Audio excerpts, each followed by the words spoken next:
Well, good morning to you all. Tony Virtue speaking, and welcome to our newsletter, post-budget. So, a few bleary eyes here, and we've been reading lots of reports, etc., etc. So, look, what I thought I might do is just share a few thoughts more generally by video, and then the details are all in the reports. And we put a fair bit of effort now into the website to make sure you've got plenty of source documents there for those of you who want to read more. Look, a pretty highly anticipated budget, pretty nervous people out there, I think that's fair to say. For my sins at the moment, I have both the Prime Minister and the State Premier all within 200 metres of this office here in Manly, so we are seeing a little bit of them. And I think it's fair to say also that there may be some challenges to this budget in the Senate. So let's just try and get an overview of what's happening. The budget deficit rose rapidly over the last 6 years. That's a matter of fact. There are reasons for that. Some good, some not so good. So the coalition government looking to reduce that through a combination of additional taxation on people earning over 180,000 and cutting back on government benefits. I think that's the long and the short of it. So nobody likes losing things. So politically that'll be reasonably challenging for them, and they'll just have to wear a bit of paint on that.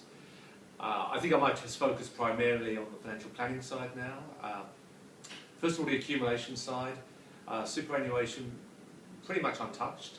They finally settled on a superannuation guarantee of 9.5% for the next 4 years, and then that will rise up to 12%, or so they say at this stage, so at least we can plan around that.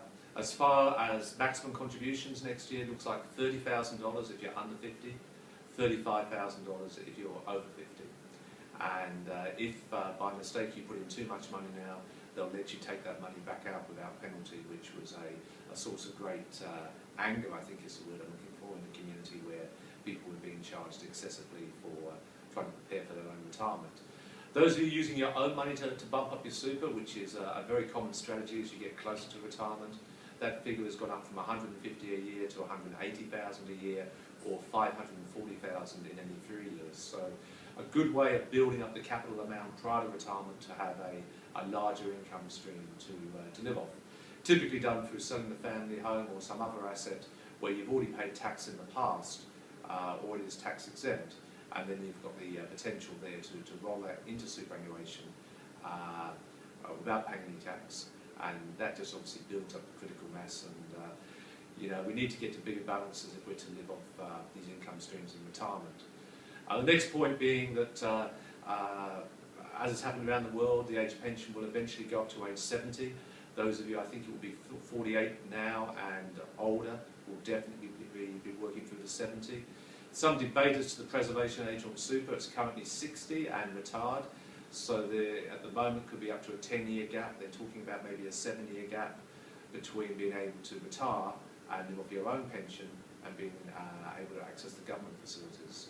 So it's going to be quite a big issue in financial planning. How do we fund that? How do we retain the lifestyle? The easiest way, obviously, is to have more capital within there. They're tightening up again on the Centrelink benefits by including the money that you have put in from your own resources into your assets when they calculate Centrelink benefits. So Centrelink will get tougher to get access to, and we're going to have to be smart how we organise ourselves there. So the retirement side is definitely going to be tricky, and it will mean seeing many of you individually and just working through the cash flows. How do we fund that? How do we interact your money from private pensions with the government, particularly in those formative years between 60 and 70.